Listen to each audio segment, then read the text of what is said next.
এখন থেকে আপনার প্রিয় সিরিয়ালগুলো ফ্রিতে দেখুন এক্সক্লুসিভলি শুধুমাত্র সান নেক্সটে। এখনই অ্যাপ ডাউনলোড করুন। মঞ্জু, খাবারটা খেয়ে নে, বুঝলি? অনেকক্ষণ হয়ে গেল তুই না খেয়ে আছিস। কিরে আছিস কেন তুই?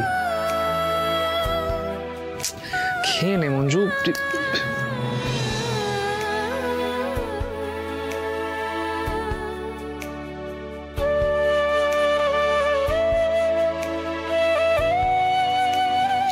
এই মঞ্জু, কাঁদছিস কেন তুই?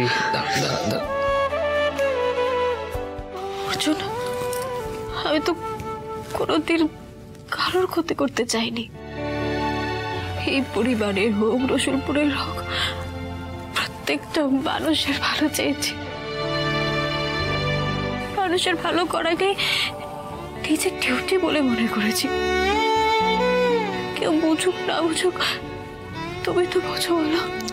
মঞ্জু, আমি সবটা বুঝতে পারছি, তোকেও বুঝতে পারছি তুই কি বলতে চাইছিস, কিন্তু তোকে একটা জিনিস মাথায় রাখতে হবে যে আমরা এখন আগের মতো প্রেমিক প্রেমিকা নই মঞ্জু। এখন আমরা হাজবেন্ড অ্যান্ড ওয়াইফ, তাই না? তাই আমাদের সাথে এখন আমাদের গোটা পরিবার জড়িয়ে আছে। তাই আমাদের বিহেভিয়ার, আমাদের কাজকর্মে আমাদের পরিবারের কেউ যেন কোনো কষ্ট না পায় সেটা দেখার দায়িত্ব আমাদের। আমি কি বোঝাতে পারলাম? গুড গার্ল, আর কাঁদিস না, অনেক কেঁদে ফেলেছিস, এবার খাবারটা খেয়ে নে। কতক্ষণ না খেয়ে থাকবি?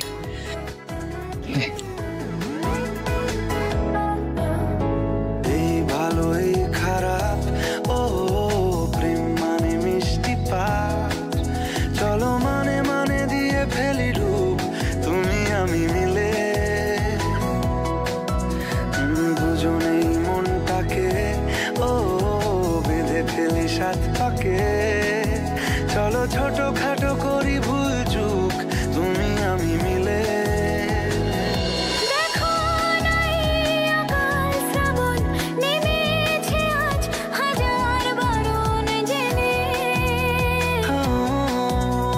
আওয়াজ শুনে আমায় ডাকো, ডাকো চাদর আমার কাছে টেনে।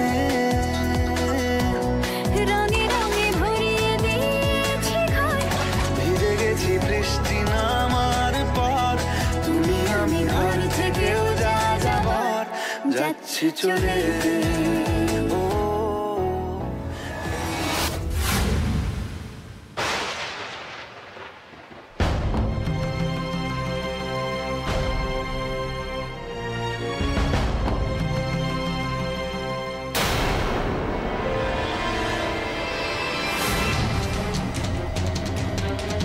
ও মাই গড, তাড়াহুড়োতে খেয়াল করিনি।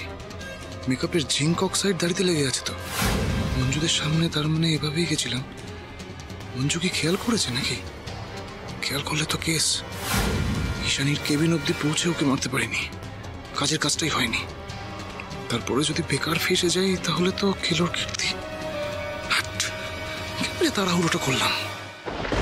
এই সংসারের যে আর কি হবে কে জানে। এই মেয়েটাকে ভেবেছিলাম একটু ভালো, কিন্তু এর যে বিয়ের পরে এত রং পাল্টে যাবে তা তো আমি বুঝতে পারিনি। আজ এই মেয়েটার জন্য সবার খেতে এত দেরি হয়ে গেল, কত রাত হয়ে গেল বলো তো। ভাগ্যিস আগে থাকতে মেয়েটাকে খাইয়ে মায়ের ঘরে ঘুম পাড়িয়ে রেখে এসেছি, নাহলে যে কি হতো কে জানে।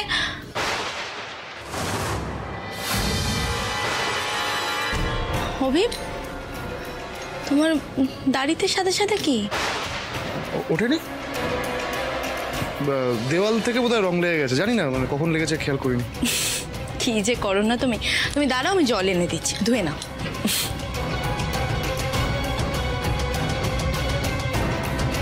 কেসটার পরে মঞ্জু নিশ্চয়ই ঈশানীকে কোথাও একটা সরিয়ে দিয়েছে। কোথায় সরিয়েছে সেটাও জানার উপায় নেই। এবার ও যদি সুস্থ হয়ে ওঠে তখন আমাদের নামে কি যে বলবে, আমরা যে কতটা ফাঁসবো ভগবান জানে। এখন বাঁচার রাস্তা একটাই, ঈশানীকে ভুলে যদি মঞ্জুকে মারা যায়, ওই পথের কাঁটাটা সরাতে পারলে সব দিক থেকে নিশ্চিন্ত।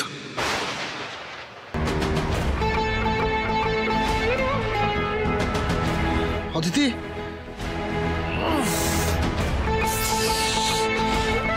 অদিতি,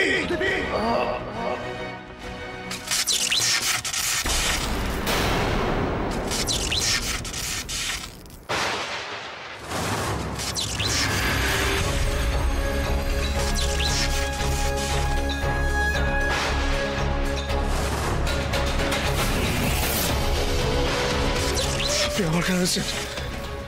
কেন আমাকে বারবার ডিস্টার্ব করতে আসছেন? কে আপনি? কি চাই? চলে যান, চলে যান, চলে যান এখান থেকে। কেন এসেছেন? আপনাকে রিকোয়েস্ট করছি, আপনি চলে যান। কেন? এগোবেন না, এগোবেন না বলছি, কিন্তু আপনি এগোবেন না, প্লিজ। ফোন করছি, আপনাকে এগোবেন না। চলে যান, চলে যান, আপনি চলে যান, চলে যান, প্লিজ, চলে যান, চলে যান, চলে যান, চলে যান, চলে যান, চলে যান এখান থেকে, চলে যান দাদা চলে যান, আসুন তো, প্লিজ। চলে যান মানে এই দাদা চলে যান, চলে যান, কি হয়েছে এরকম করছিস কেন? উনি আমার এসেছেন, উনি আমার এসেছেন, চলে যেতে বল, চলে যেতে বল। কি কে এসছে? দাদা কি হয়েছে? কি তোর একটু চলে যেতে বল। আরে কে চলে যাবে? কেউ নেই এখানে। কাকে দেখেছিস তুই?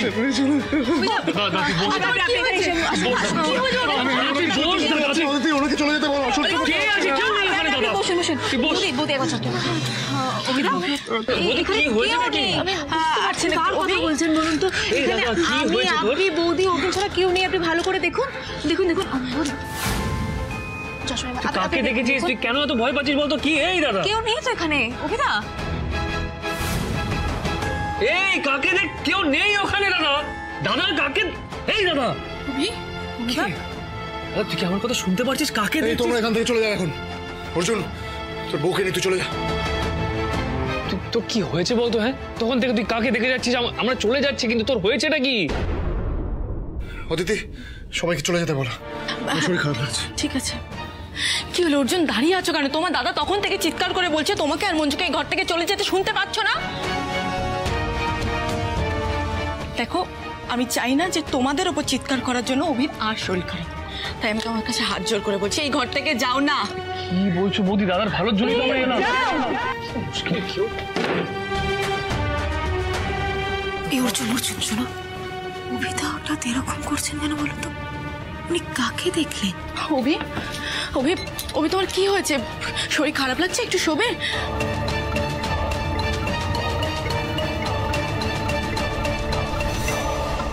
জানি না।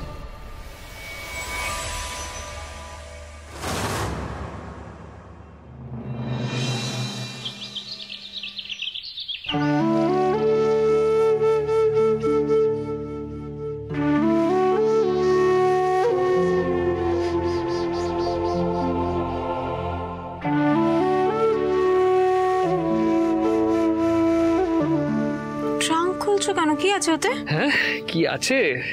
এসে দেখে যা।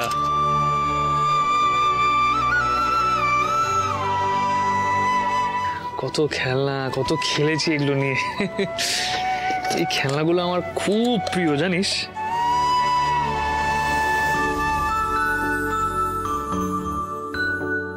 আমি, পিঙ্কি, দাদা সবাই মিলে খুব খেলতাম এগুলো নিয়ে। আর কি মারামারি হতো আমাদের কথায় কথায়। প্রতিদিন রাতে পড়াশোনা শেষ করে আমরা প্রায় আধা এক ঘন্টা এগুলো নিয়ে খেলতাম। আর আমার আর দাদার প্রতিদিন ঝগড়া লাগতো। আর মা ওখান থেকে রান্না করতে করতে আমাদেরকে শান্ত করার জন্য গল্প বলতো, নাহলে তো মারামারি। আর শুধু একবার না, দিনে দুবার করে গল্প শোনাতো আমাদেরকে। একটা হচ্ছে এই মা রান্না করতে করতে আমাদের শোনাতো, যাতে আমরা মারামারি না করি। আর একটা আবার ঘুমানোর আগে। খুব লাকি ছিলাম আমরা বলতে গেলে। আর ওদিকে আমার বাবা, মানে যাকে বাবা বলে ডাকতাম, সে তো নিজের মতনই ব্যস্ত থাকতো, কখনো আমাদের জন্য সময়ই বের করতে পারতো।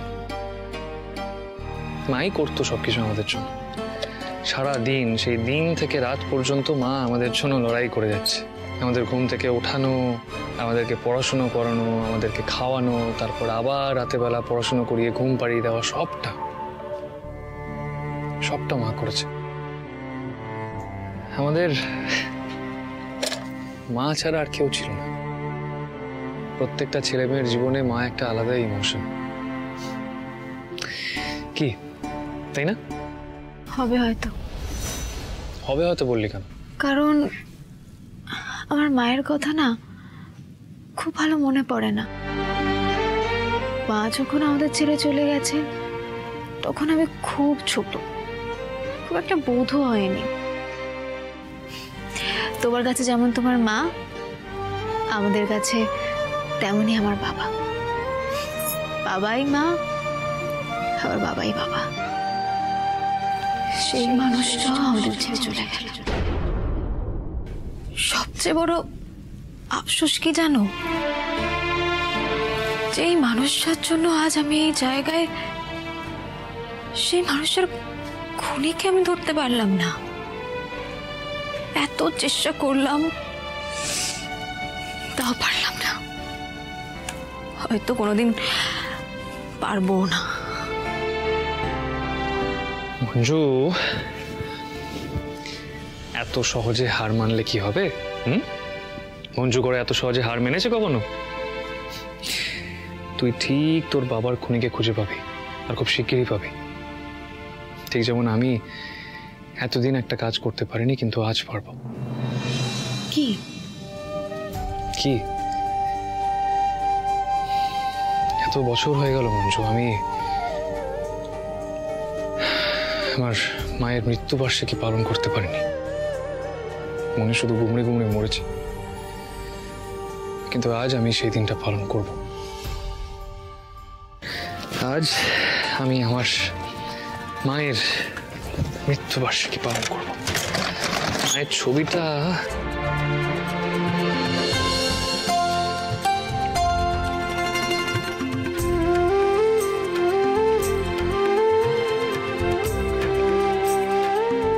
মায়ের ছবিটা কি নোংরা হয়ে গেছে রে।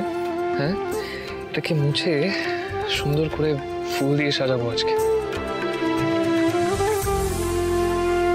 দেখি। হ্যাঁ দেখি। দেখ।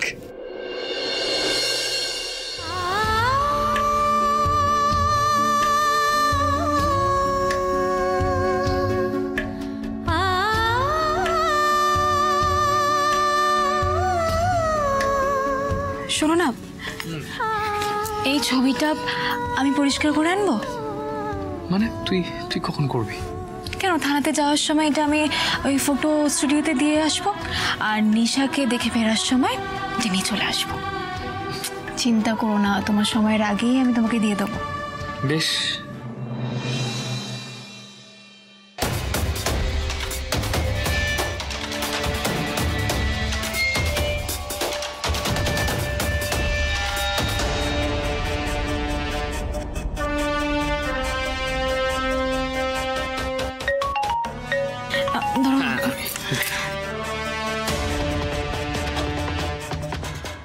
হ্যাঁ বল। একজন উকিল এসেছে বুঝলি, রাজার কেসটা নিয়ে বড়বাবুর সঙ্গে আলোচনা করছে। এই কেসটা কিন্তু আদালতে অন্যভাবে একটু অ্যাপ্রোচ করতে হবে। আই এম সো সরি, আমি এক্ষুনি ব্যাপারটা নিয়ে আপনাদের সাথে কোনো রকম ডিসকাস করতে পারবো না, শেয়ার করতে পারবো না, কিন্তু আপনারা এই কেসটা কিভাবে দেখছেন এটা কিন্তু আমাকে একটু জানতে হবে। তাপসী রক্ষিত আমায় কত বড় বড় বাতেলা দিল, বললো কলকাতাতে নাকি উকিল টুকিল আসবে। এত বড় বড় কথা বলে এই লোকাল চিংড়িটাকে পাঠিয়েছে। এই মালটা নাকি আমার কেস লড়বে। চোপা দেখে আর ডায়লগ বাজি শুনে মনে হচ্ছে মঞ্জুর সামনে ধোপে টিকবে না। এটা কি তাপসী রক্ষিত ইচ্ছে করে পাঠিয়েছে নাকি এই চিংড়িটাকে আমাকে ফাঁসাতে চায়? একটু শুনে বলতো, রাজাকে নিয়ে বড়বাবুর বক্তব্যটা কি? আমি একটু দূরে আছি, আড়ালে এসে লুকিয়ে তোকে ফোন করছি, তেমন করে কিছু শুনতে পাচ্ছি না রে। তবে বড়বাবুর হাবভাব দেখে মনে হচ্ছে উনি উকিলটাকে হেল্প করছেন। তুই তাড়াতাড়ি থানায় আয়। এক্ষুনি আসছি। কোন উকিল এসছে? জানি না, কিন্তু থানায় গেলে জানতে পারবো। রানী বলল খুব সম্ভবত বড়বাবু ওনাকে হেল্প করছে, কিন্তু এবার আর বড়বাবুকে জিততে দেব না আমি। যাই হয়ে যাক, রাজাকে জেলে যেতেই হবে।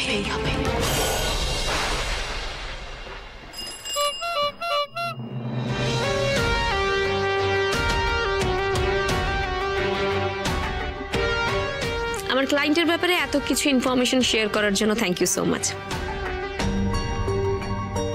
চলি? না না, এটা তো আমার ডিউটি। আরে ওনাকে আমি আগে থেকে চিনি নাকি, অনেকদিন আলাপ। ঠিক আছে, তাহলে আমি বেরোই, আমাকে আবার কেসটা গোছাতে হবে। হ্যাঁ, আপনি গুছিয়ে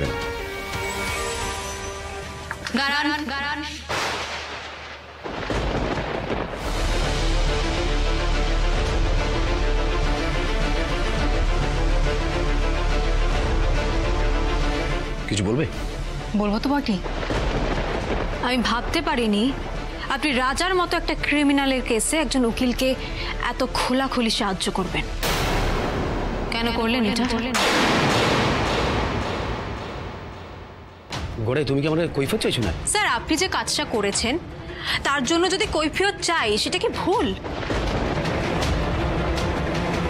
আপনি খুব ভালো করে জানেন কত কষ্ট করে, কত প্ল্যান করে, কত চেষ্টা করার পর রাজাকে প্রমাণ সমেত হাতে নাতে ধরেছি। সেদিন আমার আর রানীর মৃত্যু পর্যন্ত হতে পারত। আপনি সবটা জানেন, তারপরেও রাজার মতো একজন ক্রিমিনালকে বাঁচানোর জন্য একজন উকিলকে আপনি এই কেসের ইনফরমেশন দিচ্ছেন। এই তুই বারবার কোন যুক্তিতে আমায় ক্রিমিনাল বলছিস রে? হ্যাঁ, দেখুন, আপনি কিন্তু একজন আইনের কর্মচারী হয়ে এরকম বেআইনি কাজ করতে পারেন না। আর এমনিতেও আমার মক্কেল কিন্তু আদালতে এখনো দোষী বলে প্রমাণিত হয়নি, সুতরাং ওনাকে কিন্তু ক্রিমিনাল বলা যায় না। আপনার সাথে কথা বলেছি আমি, আপনাকে দাঁড়াতে বলেছি। যখন কথা বলার ঠিক বলবো। দেখো মঞ্জু, উনি কিন্তু একজন উকিল, তুমি ওনাকে এইভাবে কথা বলতে পারো না। শান্ত হও, কুল মঞ্জু, কুল। আর উনি তোমাকে ভালো বুদ্ধি দেবেন।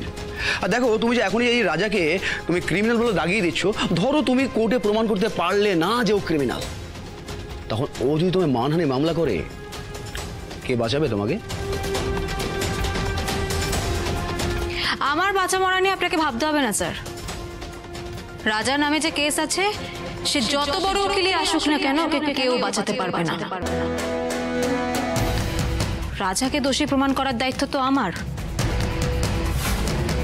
দেখো মঞ্জু, ওরা সব কিছু একটা প্রসেস থাকে, একটা নিয়ম থাকে, বুঝতে পেরেছো? যাদের তুমি ক্রিমিনাল বলছো, এগুলো একটা লিস্ট তৈরি করতে হবে, জবানবন্দি নিতে হবে, হাজার একটা কাজ। আর তাছাড়া আসল যে উইটনেস, তাকে তো তুমি চোখের আড়াল করে রেখেছো।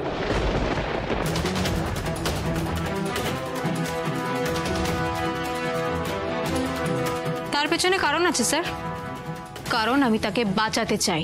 দেখো মঞ্জু, উইটনেস তোমার পার্সোনাল প্রপার্টি নয়, আর আমাদের থানার লোকজনও এত অকর্মণ্য নয় যে ওনাকে গার্ড দিতে ব্যর্থ হবে।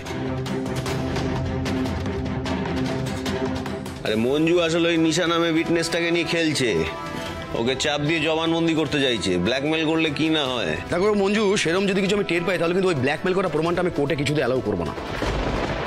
হয়তো কেসটাকে জটিল করো না মঞ্জু। আপনি অ্যালাউ করতে দেবেন না? কেন? আমাকে সেই ক্ষমতা নেই নাকি? আমাকে খুব খেলো মনে হচ্ছে। তুমি আমার সাথে চ্যালেঞ্জ নেবে? বেশ, চ্যালেঞ্জ রইল।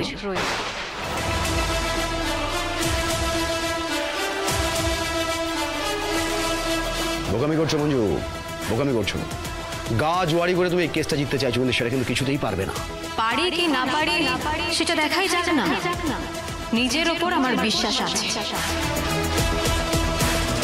আমি ঠিক সময় মতো সব প্রমাণ কোর্টে পেশ করব। তারপর দেখব ক্রিমিনাল রাজা সৎপতিকে জেলে যাওয়া থেকে কে বাঁচায়।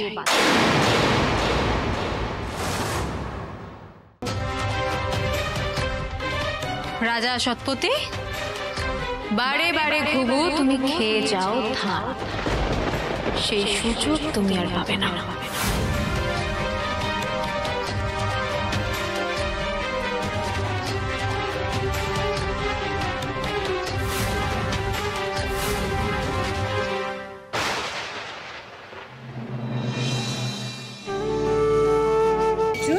হ্যাঁ, বলছি যে ঠাকুর মশাইকে পেয়েছিস বাবা? হ্যাঁ পেয়েছি।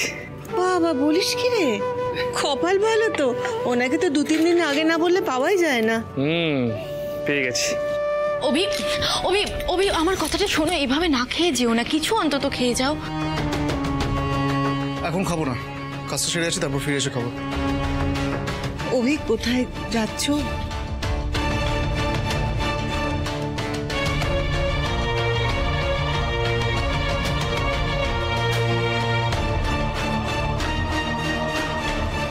অর্জুন,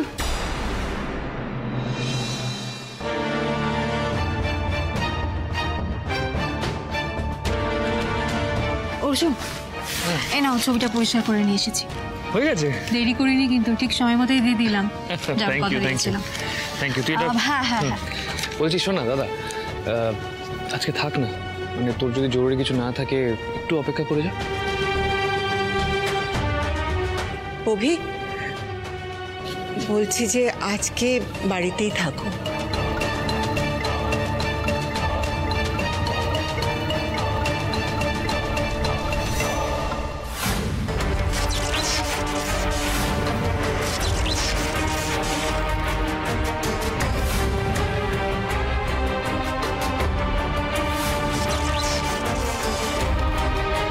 কি রে দাদা, তুই কোথাও বেরোচ্ছিস না তো?